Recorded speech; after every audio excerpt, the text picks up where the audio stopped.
মানুষ নিজের জ্ঞানকে পরিপূর্ণ মনে হয়, নিজের জ্ঞানকে পরিপূর্ণ মনে হয়, নিজের আমলকে পরিশুদ্ধ মনে হয়, নিজের অবস্থানকে খুব পরিপক্ক মনে হয়। এটা হলো প্রত্যেকটা মানুষের স্বভাব। চেয়ারম্যান কি বোঝে, এমপির কি বুদ্ধি আছে, মেম্বার এক দামড়া, উনি জন্মের বুদ্ধিমান, এই জন্য উনারে কেউ কোনোদিন ভোট দেয় না। কথা কন, ও কি একটা মানুষ হলো। এই হুজুর আরে বাদ দে, অত বড় হুজুর হলি কি হবে, ও চিনি হুজুর হিরো 3 সাল মাইয়ে হুজুর এসেনে। প্রত্যেককে নিজেকে নিজে বেশি ভালো মনে হয়, আর নিজের জ্ঞানকে পরিপূর্ণ মনে হয়, আর একজনের বুদ্ধি কোনো বুদ্ধি না। আর অফরজান দেখুত বা জামাল, আর নিজের সন্তানকে খুব সুদর্শন মনে হয়। আর একজন এটা যত ভালো হোক, কোনো না কোনো খুদ ধরিয়ে সেটার একটা সমালোচনা করবে, কি এত ভালো চেহারা, কান্ড একটু বিহা, অথচ ওনারটা না কি নাই,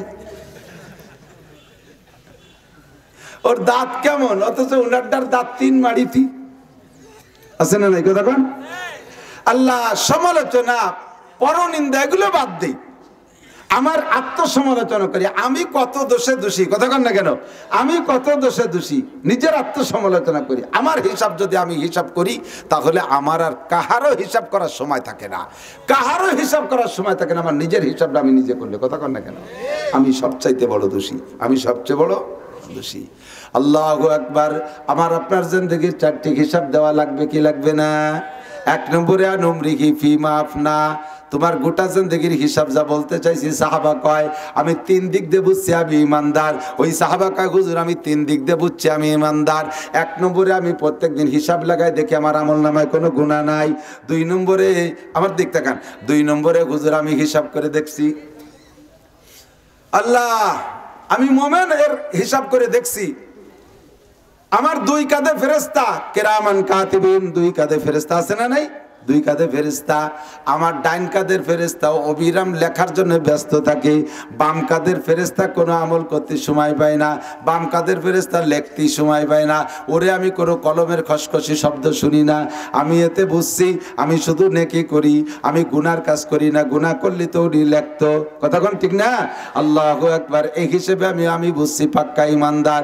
ও বন্ধুরে, দৈনন্দিন হিসাব লাগাইলে আপনার কাছে ধরা পড়বে আপনি মুমিন না ইমানদার না বেঈমান, আপনি কতটুকু আমলওয়ালা, এটা প্রত্যেক দিনের হিসাবে প্রত্যেক দিন ধরা পড়বে। এই জন্য আমার গোটা জিন্দেগির 4টে মুহূর্তের হিসাব আল্লাহর কাছে দেওয়া লাগবে। এই চিন্তা মাথায় থাকলে একটু যা করব বুঝে শুনে করা লাগে, পা বাড়াইতে গেলে একটু হিসাব নিকাশ করে বাড়ানো লাগে।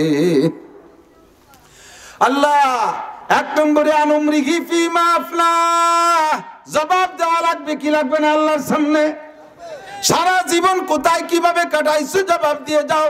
2 নম্বরে আন শাবাবিহি ফিমা আবলা, এ যুবক আমার দিক তাকাও, গোটা জীবনের হিসাবের মধ্যে যৌবনকাল এসে গেছে।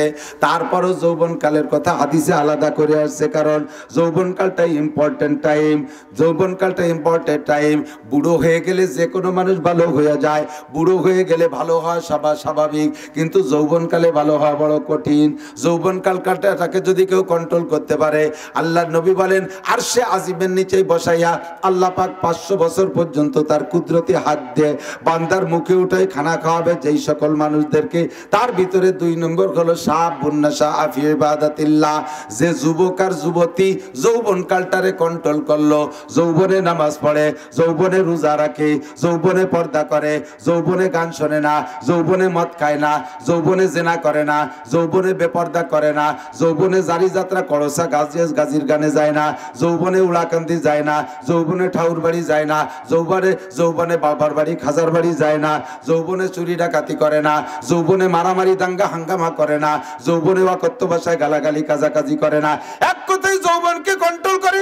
যৌবনকালে পারলে তাহাজ্জুদের নামাজ পড়ে, 5 ওয়াক্ত জামাতে নামাজ পড়ে, আর 5 ওয়াক্ত জামাতে নামাজ পড়ে, সুযোগ মতো তবলিগের সময় লাগায়, যৌবনকালটারে কাজে লাগাইয়া স্কুল কলেজ ইউনিভার্সিটি যেখানেই পড়ো না কেন তুমি পড়ো, তবে এই যৌবনকালে তুমি একটু কোরআন পড়া শেখো, একটু কোরআন পড়া শেখো। যুবক একটু কোরআন পড়া শেখো। কোরআন পড়লে চেহারায় নূর বাড়ে, কোরআন পড়লে চোখের পাওয়ার বাড়ে, কোরআন পড়লে আল্লাহর রহমতে তোমার ব্রেন ভালো হয়, দেখো স্কুল কলেজে পড়ার ভিতরে তুমি তোমার সাথীদের মধ্যে খুঁজে দেখো, যেই ছেলেটা স্কুল কলেজেও পড়ে আবার তবলিগের সময় লাগায়, দিনদারির সাথে থাকে, ওই ছেলেটার সময় অপচয় হয় কম, কাজেই তার রেজাল্ট হয় ভালো, তার রেজাল্ট ভালো হয়। তবলিগের সময় লাগায়, আলেম ওলামার সাথে সময় লাগায়, মাঝে মধ্যে আব্দুল গফফার সাহেব হুজুরের কাছে যায়, মাসে একবার যায়, এই ছেলেগুলোর দেখবেন যে রেজাল্ট ভালো, কারণ তার সময় অপচয় নাই, রাত্রে টাইম মতো ঘুমায় যায়, রাত 2টা 3টা পর্যন্ত ফেসবুক ইউটিউবে সময় নষ্ট করে না, মোবাইলের পিছনে, এই ছেলের সময় নষ্ট হয় না, ফজরের নামাজ সময় মতো উঠে পড়ে। আবার ইচ্ছা করলে অনেক যুবক, আমি জানি অনেক যুবক, স্কুল কলেজের যুবক আল্লাহর রহমতে তাহাজ্জুদের নামাজও পড়ে, শেষ রাত্রে উঠে তাহাজ্জুদ পড়ে, মা বাপ ঘুমায় রইছে, এলাকার সব কম, কলেজের যুবক তাহাজ্জুদের নামাজ পড়ে আল্লাহর কাছে মোনাজাত করে, আল্লাহ আমি যেন কিয়ামতের ময়দানে শাহাবুন নাশাফি ইবাদাতিল্লাহ আরশে আজিমের নিচে যেই 7 গুণের মানুষ জায়গা পাবে, আমি আল্লাহ আমি যেন সেই যুবকদের অন্তর্ভুক্ত হতে পারি, আমি যেন তাদের সাথে দাঁড়াইতে পারি। হাসান হুসাইন রাদিয়াল্লাহু তাআলা আনহুমা হবেন যুবকদের নেতা, আমি যেন ওই নেতাদের 2 জনের সাথে আরশে আজিমের নিচে যাইতে পারি।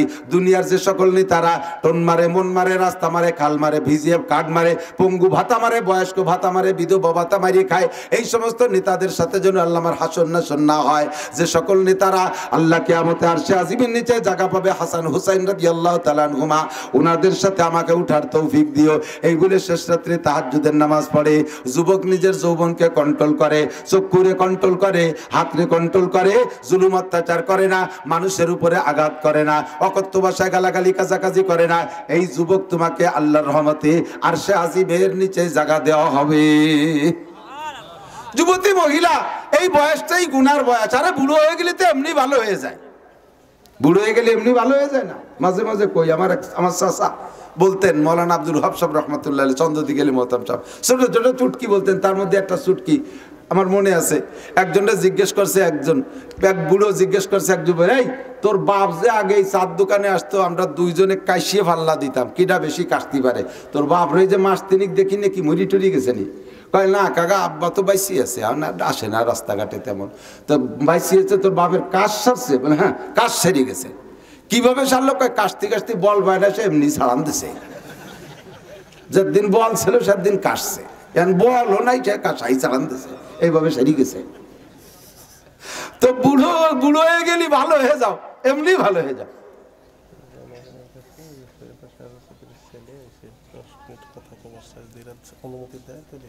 আমার বয়ান শেষ হয়ে আসছে, পরে আমার দোয়ার আগে ভাই আসবে ইনশাআল্লাহ। আমাদের সৈয়দা সাজেদা চৌধুরী, আল্লাহ তাআলা মরহুমাকে জান্নাতি করুক, বলেন আমিন। ওনার ছেলে আসছে, প্রার্থিত, একটু দোয়া নেবে আপনাদের কাছে। ভোট টোট চাবে না, দোয়া নেবে, কারণ এমার তো সবার জন্য। কারে কয়জনকে ভোট দেবে? আপনার উনি ভোট চাইলেন যে ভোট দেবেন, বলে হ্যাঁ দেবো। ফিরে আর একজন এসে ভোট দেবেন, হ্যাঁ দেবো। অত জায়গায় তো দেওয়া যাবে না, উনি খালি দোয়া চাবে, ঠিক না? ইনশাআল্লাহ আমার বয়ান শেষের দিকে, লম্বা বয়ান করবো না, যে কথাগুলো বলছে এই কথাগুলো ইয়াদ রাখলেই হবে।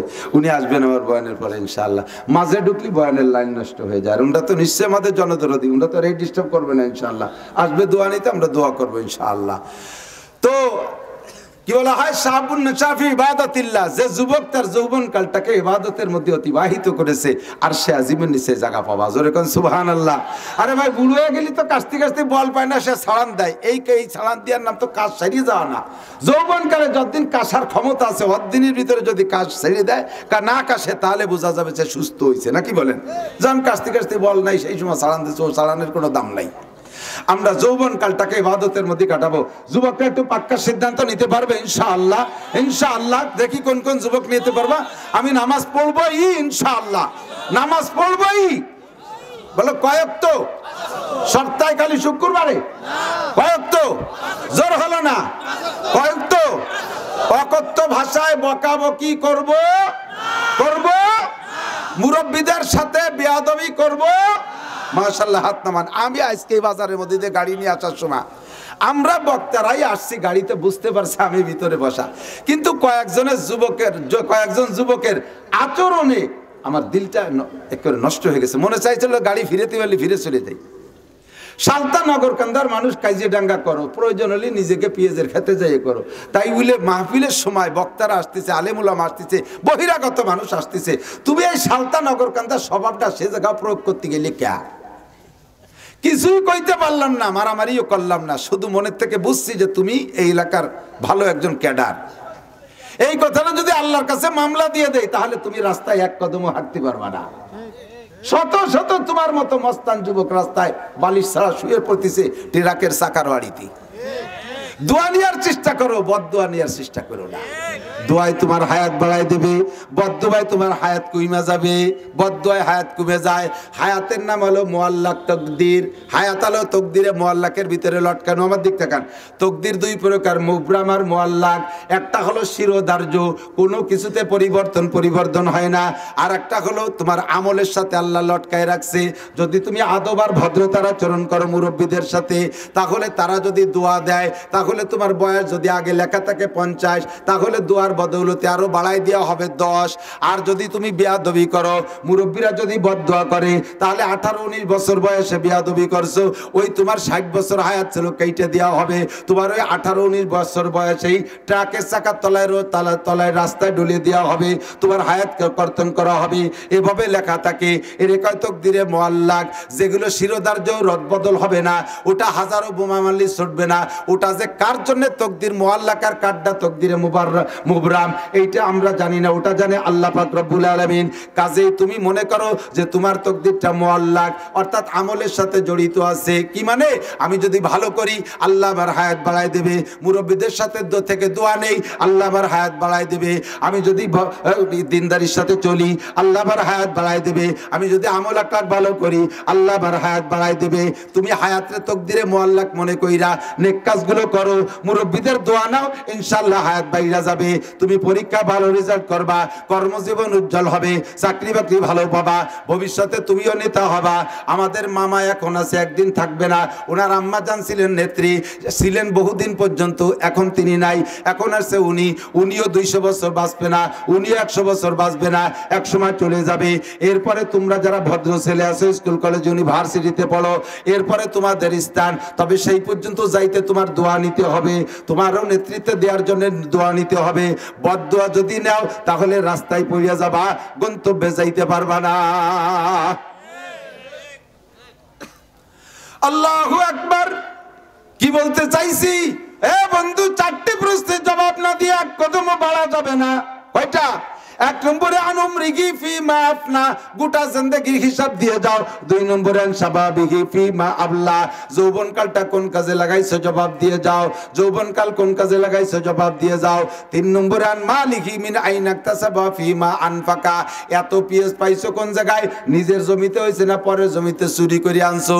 এবার পিএস তো ফলাইছো জমিতে, কিন্তু জমিটুক পাইছো কিভাবে? জাল জুলুম করে জমি দখল করছো, পরের জমি দখল করছো, ইত্যাদি ইত্যাদি করিয়া তুমি বন্ধক রেখে জমি বানাইছো। বন্ধকি জমি 5-10-20 হাজার টাকাতে জমি রাখছেন, 2 বছর খাওয়ার পরে আবার টাকাগুলো সব ফেরত নিয়ে যাচ্ছেন। এর নাম হলো বন্ধক। এইটা সম্পূর্ণ সুদে কারবার। এইভাবে তুমি ইনকাম করেছো, জবাব তুমি দিয়ে যাও। চুরি করে কামাই করিয়া মসজিদে দান করছো, ওতে 1 পয়সারও নেকি নাই। টন মারিয়ে, মন মারিয়ে, রাস্তা মারিয়ে, খাল মারিয়ে, ভিজিয়ে, কাঠ মারিয়া, পঙ্গু ভাতা মারিয়ে, জাতির হক মারিয়ে খাইয়া, ব্রিজ কালভার্ট মারিয়ে খাইয়া টাকা কামাই কইরা তাই যে মসজিদ মাদ্রাসা করেছো, ওতে নেকি তো পাবাই না, বরঞ্চ তোমার মরণকালে কলেমা নসিব হবে না। কিয়ামতের ময়দানে বিপদে পড়িয়া যাইবা। হারাম খাইয়া হারাম টাকা দান করে তুমি নেকির আশা করছো, এটাও তুমি অন্যায় করেছো। আবার হালাল ভাবে কামাই করে অন্যায় কাজে খরচ করছো, এটাও তোমাকে জবাব দেওয়া লাগবে। কথা কন? আল্লাহ আন মালিহি মিন আইন ইকতাসাবা ফিমা আনফাকা, মাল কোত্থেকে কামাই করেছো, কোথায় খরচ করেছো। 4 নম্বর মাজা আমিলা বিমা আলিমা, এতক্ষণ পর্যন্ত যা শুনেছো এরপর আমল করছো কতটুক বলে যাও। অনেক কথা অল্পক্ষণের মধ্যে আমি বলে ফেলাইছি, অনেক কথা বলে ফেলাইছি। এই কথাগুলোর পর আমল করা যাবে তো ইনশাআল্লাহ? জোরে বলেন, যাবে তো ইনশাআল্লাহ? আল্লাহ তাআলা আমাদের সকলকে আমল করার তৌফিক দান করে। জোরে বলেন আমিন। সবাইকে আমল করার তৌফিক দান করে। আমাদের মাওলানা শফিক সাহেব আলহামদুলিল্লাহ এভাবে ধীরে ধীরে কয়েক বছর যাবত মাদ্রাসা একটু টেনে টুনে নিয়ে আসছে। আমরা সকলে পাশে থাকবো, রাজি আছি না ইনশাআল্লাহ? মামাকে নিয়ে আসেন।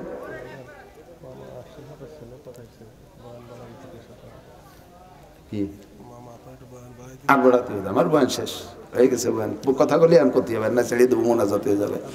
اللهم صل على محمد وعلى آل محمد كما صليت على إبراهيم، درود شريف পড়েন। كما صليت على إبراهيم وعلى آل إبراهيم ইন্নাকা হামিদুম মাজিদ। আল্লাহ আসতেছে না, নেতারা আসতেছে না, ভয় নাই, আওয়াজ হবে।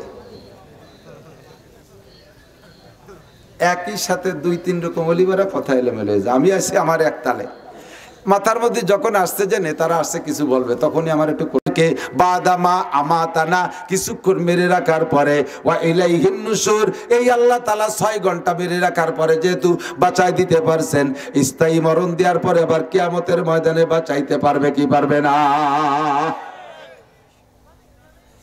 এ বন্ধু যুবক, রাত্রি শোয়ার সময় কানের মধ্যে মমতাজের গানের খিল লাগায় ঘুমাইস না, টেলিভিশন অন করে দিয়ে দেখতে দেখতে ঘুমাইস না, ফেসবুকটারে চোখের সামনে কাট করে ইউটিউবে ল্যাংটা ছবি অন করে দিয়া দেখতে দেখতে ঘুমাইস না।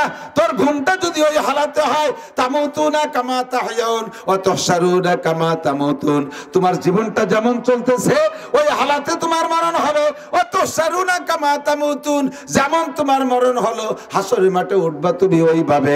ফেসবুক দেখতে দেখতে উঠবা, ইউটিউব দেখতে দেখতে উঠবা, ল্যাংটা ছবি দেখতে দেখতে উঠবা। যেই সময় হাজারো মানুষ কোরআন পড়তে পড়তে উঠবে, জিকির করতে করতে উঠবে, আমরা যারা মরণের সময় কলেমা নসিব হবে, কিয়ামতের ময়দানে কলেমা পড়তে পড়তে উঠবো। কন্যা সুবহানাল্লাহ। আমি বলি না, বিশ্ব নবী বলেছেন, আল্লাহর নবী বলেন তামুতুনা কামা তাহয়াউন ওয়া তুহশারুনা কামা তামুতুন। এবার নবী বলেন মান কানা আখিরু কালামিহি লা ইলাহা ইল্লাল্লাহ, একটু পড়ে ফেলেন, মান কানা আখিরু কালামিহি লা ইলাহা ইল্লাল্লাহ মুহাম্মাদুর রাসূলুল্লাহ দাখালাল জান্নাহ, জীবনের শেষ কলেমাটা হবে লা ইলাহা ইল্লাল্লাহ। ওই লোকটা যেন বেহেশতে চলিয়াই গেল। বেহেশতে তো আর এই সময় যাব না, যাব তো হাসরের মাঠে। তাহলে তার মানে বেহেশতে চলিয়াই গেল, এর মানে কি ওর জন্য বেহেশতে ওয়াজিব হয়ে গেছে। কতক্ষণ? আরে আমাদের দেশে এদিক তাকান, মিসাল দিলি বুঝতে সহজ হয়। চেয়ারম্যান 2 জন প্রার্থী দাঁড়াইছে, একজন নির্বাচনে দাঁড়াইয়া একটা বড় মিছিল হয় না, আগে কত বড় মিছিল, ইদানিং কয় শো ডাউন। শো ডাউন মানে শো দিয়ে ডাউনে শুয়ে পড়তে হয়। এই শো ডাউনই বেরোইছে, এক চেয়ারম্যান ঘুরিয়ে আইছে, শো ডাউন দিয়ে ডাউনে শুয়েই পড়ছে। 5 জন নিয়ে গেছে, ঘুরতে ঘুরতে 5 জনের 2 জন পলায় চলে গেছে কোন পাশে, আর একটাও বাড়ে নাই। আর আরেকজন লোক নিয়ে বেরোইছে বাড়িতে, চেয়ারম্যান সাহেব সামনে সামনে পুরো ইউনিয়ন ঘুরিয়ে দেখতে চেয়ারম্যান বাড়ি চলে এসেছে। লাস্টের মানুষগুলো বাড়ির থেকে এখনো বাড়ি ছাড়তে পারে নাই, তারাও ঘুরিয়ে আসবে। তাহলে 2 চেয়ারম্যানের এই অবস্থা, শো ডাউন দিয়ে কি বোঝা যায়?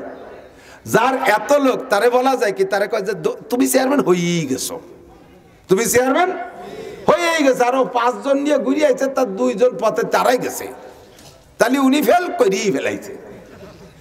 কতক্ষণ? আল্লাহ নবী বলেন, যার মরার কালে কলেমা নসিব হলো, তুমি বেহেশতে চলিয়াই গেছো, তুমি বেহেশতে। জবানে কলেমা পড়তে পড়তে মরছো, কিয়ামতের ময়দানে উঠবা লা ইলাহা ইল্লাল্লাহ, লা ইলাহা ইল্লাল্লাহ, লা ইলাহা ইল্লাল্লাহ, লা ইলাহা ইল্লাল্লাহ, লা ইলাহা ইল্লাল্লাহ, লা ইলাহা ইল্লাল্লাহ। দুনিয়ার কাজ করো, ফাঁকে ফাঁকে পড়ো লা ইলাহা ইল্লাল্লাহ, লেখতিছো ফাঁকে ফাঁকে পড়ো লা ইলাহা ইল্লাল্লাহ। কারণ না জানি কোন কলমের পর আমার মরণ হয়ে যায়, না জানি কোন মুঠ ধান কাটার পরে আমার মরণ হয়ে যায়, না জানি কোন পেঁয়াজটা লাগানোর পরে আমার মরণ হয়ে যায়। ও মহিলা, না জানি আমি কোন তরকারিটা কোটার পর আমার মরণ হয়ে যায়। ফাঁকে ফাঁকে একটু পড়তে হবে লা ইলাহা ইল্লাল্লাহ, লা ইলাহা ইল্লাল্লাহ, লা ইলাহা ইল্লাল্লাহ, লা ইলাহা ইল্লাল্লাহ, লা ইলাহা ইল্লাল্লাহু মুহাম্মাদুর রাসূলুল্লাহ। গত বছর আমাদের গোপালগঞ্জের ইসলামপুর ভবানীপুর মাদ্রাসা ইসলামী ইসমাইল কাতারি সাহেবদের মাদ্রাসায় মাওলানা আব্দুল মালিক সাহেব হুজুর দামাত বরকাতুল আলিয়া আসলেন। আমরা সমস্ত ওলামায়ে কেরাম ওনার ছাত্র, আমাদের গোপালগঞ্জ এবং ফরিদপুরের এই অঞ্চলের সমস্ত বড় বড় আলেম ওলামা বসা।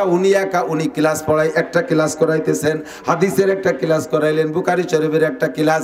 যে জায়গা আমাদের এই বেল্টের মুরব্বী মকলে সব আলেম ওলামা বসা, উনি পড়াইতেছেন হাদিস। আমাদিকে ওদিক সেরিছে আসবেন নেতারা আইসে পাবান ইনশাআল্লাহ, আসতেছে ইনশাআল্লাহ। আমার দিকটা না, আল্লাহ দাওয়াত দিচ্ছি, ভাইজানরা আসেন ওখানে বসেন ইনশাআল্লাহ। তো উনি পড়াইতেছে হাদিস, তার ফাঁকে ফাঁকেও দেখি আল্লাহর বান্দা পড়তেছে আস্তাগফিরুল্লাহ লা ইলাহা ইল্লাল্লাহ, আস্তাগফিরুল্লাহ লা ইলাহা ইল্লাল্লাহ। আমি বুঝতে পারিনি যে ইয়ে করে, তখন টের পাইলাম আরে আস্তাগফিরুল্লাহ কই আল্লাহর কাছে ক্ষমা চাইলাম বিগত গুনাহ মাফ, আর লা ইলাহা ইল্লাল্লাহ পড়ে আমি রেডি থাকলাম এখনই মরণ হলে সমস্যা। তাহলে আমার এনি টাইম রেডি থাকতে হবে দুইটা কথা কইয়া, আস্তাগফিরুল্লাহ কইয়া পিছনের গুনাহ থেকে মাপ চা থাকতে হবে, লা ইলাহা ইল্লাল্লাহ বলে মরণের জন্য রেডি থাকতে হবে। কতক্ষণ হাদিস পড়াই, কোরআন পড়াই, ফাঁকে ফাঁকে বলতে হবে আস্তাগফিরুল্লাহ লা ইলাহা ইল্লাল্লাহ। আরে ধান কাটি পাট কাটি আস্তাগফিরুল্লাহ লা ইলাহা ইল্লাল্লাহ, ভোট চাই নির্বাচন করি আস্তাগফিরুল্লাহ লা ইলাহা ইল্লাল্লাহ। কতক্ষণ না কেন যে কাজ করব ফাঁকে ফাঁকে আস্তাগফিরুল্লাহ লা ইলাহা ইল্লাল্লাহ, লা ইলাহা ইল্লাল্লাহ। এবার ডান কাতে বিছানায় শুইয়া আপনার ফিগারটা বানাই মোহাম্মদী ফিগার, মনে আছে নাকি? কি বানাইছেন? মোহাম্মদী ফিগার বানাইয়া আপনি ডান কাতে মোহাম্মদ বডি বানাইছেন, বানাইয়া আপনি অন্তর থেকে 3 বার আস্তাগফিরুল্লাহ আল্লাযী লা ইলাহা ইল্লা হুয়াল হাইয়ুল কাইয়্যুম ওয়া আতুবু ইলাইহি। এরপরে একটা দোয়া পড়বেন, লা হাওলা, পড়েন লা হাওলা ওয়ালা কুওয়াতা ইল্লা বিল্লাহিল আলিয়্যিল আযীম। এর মানে কি কোনো আশ্রয় নাই, কোনো ক্ষমতা নাই, কোনো আশ্রয় নাই, কোনো ক্ষমতা নাই একমাত্র আল্লাহ আলিয়্যুল আযীমের কাছে ছাড়া। কথাক্ষণ ঠিক না? এই বলে নিজেকে নিজে আত্মসমর্পণ কইরা সারেন্ডার করে আল্লাহর কাছে সুপর্দ করে দিয়ে আপনি এবার পারলে একটা দুরূদ শরীফ পড়বেন, পারলে 40 বার, না পারলে কমপক্ষে 3 বার পড়েন। ইনশাআল্লাহ যে সিস্টেমে বলে দিচ্ছি এই সিস্টেমে আপনি যদি রাত কাটান, এমন করে 40টা রাত যদি আপনি অতিবাহিত করতে পারেন, সর্বোচ্চ 40 রাতের ভিতরে আপনি 40 রাতের যে কোনো একটা রাত্রে বিশ্বনবী মুহাম্মদুর রাসূলুল্লাহ সাল্লাল্লাহু আলাইহি ওয়াসাল্লামকে স্বপ্নে দেখতে পারবেন। বডি বানাইছেন মুহাম্মাদি বডি, আর দুরুদও পড়ছেন নবীকে স্বপ্নে দেখার দুরুদ। আল্লাহর নবী বলেন যেই ব্যক্তি রাত্রে অন্তর থেকে তওবা কইরা সুন্নতি তরিকায় সুন্নতি বিছানায় শুইয়া, নারী হোক আর পুরুষ হোক, এইভাবে যদি এই দুরুদ শরীফটা যদি পড়ে, রাআনি ফিল মানাম, ও আমারে স্বপ্নে দেখতে পারবে, ও আমারে স্বপ্নে দেখতে পারবে। সাহাবায়ে কিরাম বলেন হুজুর আপনারে স্বপ্নে দেখে লাভ কি? আল্লাহর নবী বলেন আরে আমারে স্বপ্নে দেখে লাভ হলো মান রাআনি ফিল মানাম রাআনি ইয়াউমাল কিয়ামা, যে আমারে দুনিয়ায় স্বপ্নে দেখবে সে আমারে কিয়ামতের ময়দানে সরাসরি দেখতে পারবে। হুজুরকে দুনিয়া আপনারে দেখলাম না, হাসরের মাঠে আপনারে দেখে লাভ কি? এবার হুজুর বলেন হাসরের মাঠেও সবার সাথে আমার দেখা হবে না, সবার সাথে আমার দেখা হবে না, যার সাথে আমার দেখা হবে তার কপাল খুলে যাবে। মান রাআনি ইয়াউমাল কিয়ামা ওয়াজাবাত লাহু শাফাআতি, যার সাথে আমার দেখা হবে আমি তাকে সুপারিশ করে জান্নাতে নেওয়া আল্লাহর পক্ষ থেকে আমার উপরে ওয়াজিব হইয়া যাইবে। আমারে দেখলে স্বপ্নে দেখলেও লাভ। আরে ভাই আমার নবী, যে নবীরে স্বপ্নে দেখলেও। ভারতের শিব শক্তি নাম 70 লক্ষ হিন্দুদের দেবতা ছিল। তৎকালীন মুরব্বী যারা মাঠে ময়দানে বাস শুনতেন সাক্ষী দিতে পারবেন। ওনার নাম পরবর্তী নাম হলো ইসলামুল হক। বাংলাদেশে এসে অনেক মাহফিলে অংশগ্রহণ করতেন, অনেক মাহফিলও করতেন। ইসলামুল হক ফ্যামিলিতে 4 সদস্য, যোগ্য 2টা ছেলে মেয়ে, বিশ্ববিদ্যালয়ে পড়ে।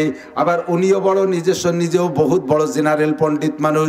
হিন্দু ধর্মের একেবারে পুরো ভারতের ভিতরে শীর্ষ 2-3 জনের একজন ছিলেন। আল্লাহু আকবার। ওনার স্ত্রীও তো এত বড় পণ্ডিতের স্ত্রী তো মূর্খ না, পুরো ফ্যামিলি জেনারেল উচ্চ শিক্ষায় শিক্ষিত। দুনিয়ার মানুষে ভারতের হিন্দুরা ওনাকে আকাশচুম্বী শ্রদ্ধা করত, লক্ষ লক্ষ কোটি কোটি টাকা হাদিয়া দিত। হাদিয়ার টাকা দিয়ে বহুত ল্যান্ড প্রপার্টিস উনি অংশ সংগ্রহ করেছেন, কোটি কোটি টাকার মালিক হয়ে গেছে। হিন্দু ভদ্রলোক সকালবেলা ঘুম থেকে উঠলে হাজার হাজার হিন্দুরা এসে পায়ের উপরে পইরা সিজদা দেয়, মহিলারা এসে উলুধ্বনি দেয়, আগাগোড়া দুধ পানিতে ভিজাই ফেলায়, দেশের যত দামি খাবার সব খাওয়ায়। হঠাৎ করে এক রাত্রে স্বপ্নে দেখে 4 জনেই একই স্বপ্ন দেখছেন। সকালবেলা ঘুম থেকে উঠা প্রত্যেকের চেহারা পরিবর্তন হয়ে গেছে। গতকালকে উঠে যেমন ছিল আজকে উঠে তেমন না, কেমন যেন ঢালুমালু করে, মুখখান সবার মলিন মলিন ভাব, মলিনের ভিতর দিয়ে একটা ভিন্ন রকম নূর চমকাইতেছে। এবার ইসলামুল হক সাহেব শিব শক্তি যার নাম, সে তার স্ত্রীকে বলতেছে কি ব্যাপার তোমার চেহারা আজকে গতকালকে থেকে ব্যতিক্রম কেন? সেও বলতেছে আপনারা তো আলাদা রকম দেখা যাচ্ছে। ছেলে মেয়েদের দুটো উঠে আসার পরে প্রত্যেকের ভিন্ন রকম। এবার উনি স্ত্রীকে আলাদা ডাইকে নিয়ে বলে আরে আমি তো আজকে রাত্রে স্বপ্নে দেখি সুন্দর একটা চেহারা, অমন চেহারা জগতে কোনোদিন কোনো মানুষ দেখে না। কিসের পূর্ণিমার চাঁদ, কিসের আকাশের সূর্য, এমন চেহারা কেউ কোনোদিন দেখে নাই, কোন মা এমন সন্তান জন্ম দেয় নাই। লাম তালিদিন নিসাউ, কোন মহিলা এমন সন্তান জন্ম দেয় নাই বলে আমার বিশ্বাস। এমন একটা মহাপুরুষ আসলেন, পরিমাণ মতো উঁচু, মাথার চুলগুলো তেমন সুন্দর, বাবরি চুল, দাড়িগুলো এরকম সুন্দর, মনে হয় যেন দুই একটা দাড়ি ফাঁকে ফাঁকে পাকা আছে, তার থেকে নূর চমকাইতেছে। আরে চক্ষু যুগল এমন সুন্দর, বুড়ো যুগল এমন সুন্দর, নাকটা এত সুন্দর, কোনোটা আমি একটা একটা করে বর্ণনা করে শেষ করতে পারবো না। আমার হাতের সাথে মুসাফা হলো, মনে হয় যেন আমি মখমলের সাথে মুসাফা করতেছি। মাথায় টুপি পাগড়ি, গায়ে সুন্দর সাদা জুব্বা, আমার সামনে আমাকে বলে, আমাকে উনি নাম ডাক দিয়েছেন, হে ইসলামুল হক, ওঠে পড়ো লা ইলাহা ইল্লাল্লাহ মুহাম্মাদুর রাসূলুল্লাহ। ওই লোকটা আমার এই কলেমার দাওয়াত দিল, এরপরে উনি চলে গেলেন। আমি তো বুঝতে পারছি না কি করব, এবং আমাকে ইসলামুল হক বলে উনি আমাকে সম্বোধন করেছেন। নাম ছিল তার শিব শক্তি, আর আল্লাহর নবী তার ইসলামুল হক কয়ে সম্বোধন করলেন। স্ত্রী বলতেছেন, আমিও হুবহু একই স্বপ্নে দেখছি, আমাকেও বলে, হে ইসলামুল হকের স্ত্রী, তুমি কলেমা পড়ো লা ইলাহা ইল্লাল্লাহ মুহাম্মাদুর রাসূলুল্লাহ। দুই স্বামী স্ত্রী দুইজনে কথোপকথন হইতে হইতে ছেলেটা এসে কয়, আব্বা আমি স্বপ্নে দেখছি, আমাকেও কয় ইসলামুল হকের ছেলে কলেমা পড়। মেয়েটা কয়, আব্বা আমাকেও বলতেছে ইসলামুল হকের মেয়ে কলেমা পড়। তাহলে আব্বা আম্মার দেরি করার দরকার নাই, আমরা পড়ে ফেলি লা ইলাহা ইল্লাল্লাহ মুহাম্মাদুর রাসূলুল্লাহ। আরে হিন্দুতেও যদি আমার নবীকে স্বপ্নে দেখে, তারও কপাল খুইলা যায়। বর্তমানে পুরো ফ্যামিলি সৌদি আরবে আছে, ভারত সরকার জানতে পাইরা তার নাগরিকত্ব কেটে দিছে, সম্পদ বাজেয়াপ্ত করে দিছে। চলে আসছিলেন বাংলাদেশে, বাংলাদেশে কিছুদিন থাকার পরে সৌদি সরকার জানতে পাইরা বড় সাদরে অভ্যর্থনা জানাইয়া তাকে সেখানে নিয়ে গেছে। এখন সৌদি সিটিজেন হইয়া আছেন। আল্লাহু আকবার। আমার নবীকে স্বপ্নে দেখলেও লাভ, দুনিয়ায়ও লাভ, আখিরাতেও লাভ। এই জন্য মোহাম্মদী ফিগার নিয়ে আমি ডানকাতে শোবো, শোয়ার সময় হিসাব করব, সকাল থেকে পর্যন্ত কতগুলো গুনাহ করেছি, গুনাহগুলো স্মরণ করে পড়বো আস্তাগফিরুল্লাহ, পড়ি আস্তাগফিরুল্লাহ, জীবনের শেষ তওবা আস্তাগফিরুল্লাহ, জীবনের শেষ তওবা আস্তাগফিরুল্লাহ। আমার মা বোনরা বাচ্চাদেরকে ঘুমানোর সময় ওই বাঘবাল্লুকের ভয় দিয়ে ঘুমাবেন না, বাঘবাল্লুকের ভয় দিয়ে ঘুমাবেন না, আগডুম বাগডুম পড়াতি পড়াতি ঘুমাবেন না, গ্যাঙ্গর গ্যাঙ্গর ব্যাং ডাকে এই সমস্ত আলতু ফালতু প্রশিক্ষণ দিয়ে ঘুমাবেন না। বাচ্চাদেরকে ঘুমানোর সময় ইংরেজিতে আপনি শব্দ অর্থ ওয়ার্ড মুখস্থ করাতি করাতি ঘুমাবেন না। র্যাট মানে ইঁদুর, ক্যাট মানে বিড়াল, কাউ মানে গরু, ডগ মানে কুত্তো। এই কুত্তো কার পরে মাও ঘুমাই গেছে, বাচ্চাও ঘুমাই গেছে। শেষ কলেমা কি হলো? আরে শেষ কলেমা কি হয়েছে? ওই ঘুমের মধ্যে যদি মরিয়ে যায় তাহলে আখেরি কলেমা কুত্তো, কুত্তো মারা মরবি। আরবিতে যে দোয়াগুলো আছে, প্রত্যেকটা দোয়ার ভিতরে আল্লাহর নাম আছে। ও দোয়া পড়লে আপনার কলেমা হয়ে যাইবে আল্লাহুম্মা বিসমিকা, এর মানে হে আল্লাহ তোমার নামে মরিতেছি। তাহলে এর মধ্যে আল্লাহ আছে, আছে না নাই? সালামুন আলা ইয়াসিন, রাত্রে 7 সালাম পড়ে ঘুমাইবেন, বিষাক্ত প্রাণীতে কামড়াবে না। সালামুন আলা ইয়াসিন, সালাম আল্লাহর নাম। সালাম কার নাম? আল্লাহর নাম।